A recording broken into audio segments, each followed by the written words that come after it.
certainly, Mm. Anne-Marie, one thing I know about you is that you have a passion which is very rare in politics, that you say what you believe, and whatever crap comes your way, you'll take that, but you'll nail your colors to the mast, and you'll say what you believe. And of course, that was something that I think UKIP never managed to do after Brexit. Then what's next?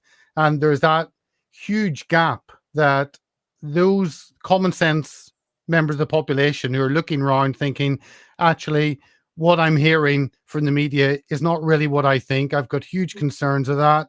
And I want someone who reflects those concerns, wants to ask those difficult questions. And I think the space in politics is there and is just waiting for something like For Britain to step in and say, actually, we're going to claim this ground. We're going to speak on these issues that the other parties won't, and we will speak truth to you. So I think we could see quite a big change in these local elections, with the other parties having failed, with there being no party kind of on centre right, and For Britain could be there to fill that mould.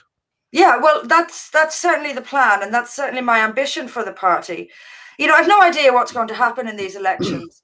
But one thing I do know is that we are standing more candidates than we've ever stood before. We're standing in areas we've never stood in before. It is, as I say, and I'll repeat that, this isn't managing expectations or a line. It is going to be difficult. Habits are hard to change, and a lot of this is habit.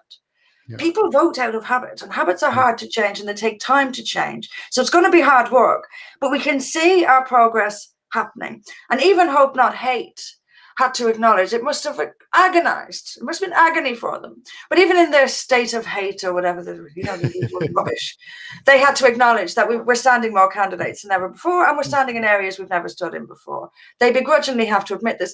So while it's difficult and while it takes time, those steps are being taken. And I do think that of the many small parties that have formed in the last few years, ours is certainly that got the highest profile, has had the most success.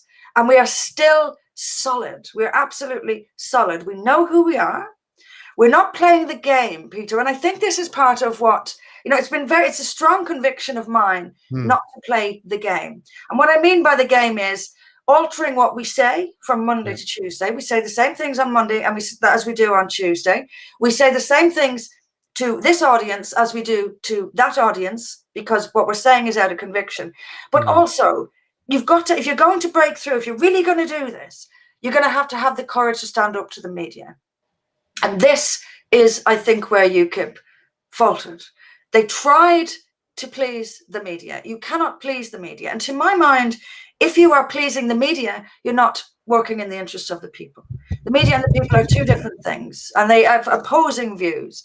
And the media is part of the machine.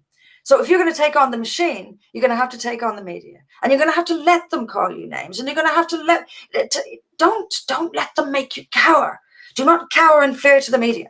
They are part of the problem. They are part of the machine. And what Trump did and demonstrated so brilliantly was how he stood up to the media. He created the term fake news, and it spread around the world like wildfire. That is, he did amazing things during his years in the White House. But even if he hadn't, even if the only thing he had done was make people aware of the lies and the deception and the manipulation of mainstream media, then he will have changed the world just through that. So to do this, you've got to stand up to the media. Or at the very least, don't let them push you around. Don't let how the media will respond determine your policies. Have policies that are in the best interests of the country, and to hell with the media. Let them say what they want to say. No, absolutely. That's what it's going to take.